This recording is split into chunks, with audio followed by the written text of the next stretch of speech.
ભરૂચ નગરપાલિકામાં તાજેતરમાં યોજાયેલી સ્થાનિક સ્વરાજની ચૂંટણીઓ બાદ વોર્ડ નંબર 2 માંથી ચૂંટાયેલા કોંગ્રેસના કોર્પોરેટરો શમશાદ અલી સૈયદ, હેમેન્દ્ર કોઠીવાલા, સાબિરા પટેલ અને નફીસા પટેલે નગરપાલિકાના મુખ્ય અધિકારી હરીશ અગ્રવાલની શુભેચ્છા મુલાકાત લીધી હતી। આ સાથે વોર્ડ નંબર 2 ના તમામ સભ્યોએ ભરૂચ શહેરમાં આગામી ચોમાસાની ઋતુને ધ્યાનમાં રાખીને સંભવિત મુશ્કેલીઓ નિવારવા માટે નગરપાલિકાના ચીફ ઓફિસરને લેખિતમાં રજૂઆત કરવામાં આવી છે। પત્રમાં જણાવ્યા અનુસાર જો સમયસર પ્રી મોન્સૂન કામગીરી પૂર્ણ કરવામાં નહીં આવે તો સ્થાનિક રહીશોને ભારે હાલાકી ભોગવવી પડી શકે તેમ છે। નગરસેવક દ્વારા રજૂ કરવામાં આવેલી રજૂઆતોમાં જોઈએ તો ગટર અને નાળાની સફાઈ, વરસાદી પાણીના નિકાલ માટે શહેરના તમામ નાળા અને ગટરોની સંપૂર્ણ સફાઈ કરવા અને ડ્રેનેજ લાઇનો ક્લિયર કરવા માંગ કરાઈ છે, જેથી જળબંબાકારની સ્થિતિ નિવારી શકાય। સાથે રસ્તાઓનું સમારકામ, વોર્ડના બિસ્માર રસ્તાઓ પર તાત્કાલિક પેચવર્ક અને રીસર્ફેસિંગ કરવાની જરૂરિયાત દર્શાવી છે। ખાડાઓને કારણે અકસ્માતનો ભય સેવાઈ રહ્યો છે। જીયુડીસીના અનેક ચેમ્બરના ઢાંકણા તૂટી ગયા છે અથવા બેસી ગયા છે। આ જોખમી ચેમ્બરોનો સર્વે કરી નવા ઢાંકણા નાખવા વિનંતી કરાઈ છે। જર્જરિત હાલતમાં રહેલા અને જોખમી મકાનો ઉતારી લેવા તેમજ નડતરરૂપ વૃક્ષોની ડાળીઓનું ટ્રીમિંગ કરવા માટે તાકીદ કરવામાં આવી છે। જો આ કામગીરી સમયસર અને અસરકારક રીતે કરવામાં નહીં આવે અને ચોમાસા દરમિયાન નાગરિકોને કોઈપણ પ્રકારનું નુકસાન, અકસ્માત કે જાનહાનિ થશે તો તેની સંપૂર્ણ જવાબદારી નગરપાલિકા તંત્રની રહેશે તેવી ચીમકી પણ ઉચ્ચારવામાં આવી છે।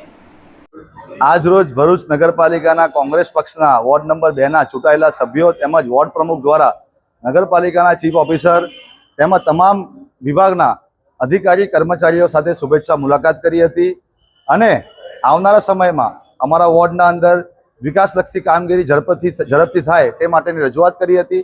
એની સાથે સાથે આવનારા દિવસોમાં જે ચોમાસું શરૂ થઈ રહ્યું છે એટલે પ્રી મોન્સૂન કામગીરી ભરૂચ શહેરના તેમજ અમારા વોર્ડના અંદર યોગ્ય રીતે કરવામાં આવતી નથી, એ માટેની રજૂઆત કરી છે કે તમામ નાળાઓ, કાસો સારી રીતે સફાઈ કરવામાં આવે તેમજ જે જર્જરિત મકાનો છે એ મકાનોને નોટિસ આપી અને મકાનોને ઉતારવાની કામગીરી કરવામાં આવે। જે રસ્તાઓ પર ખાડા છે તો રીસર્ફેસિંગ કરવામાં આવે। જે વૃક્ષોની ડાળીઓ નડતરરૂપ છે તેને ટ્રીમિંગ કરીને ઉતારવામાં આવે। એની સાથે સાથે અમારી સમગ્ર ચૂંટણી દરમિયાન જે લોકોની વોર્ડ નંબર 2 માં રજૂઆત હતી, એક તો પાણીનો પ્રશ્ન હતો।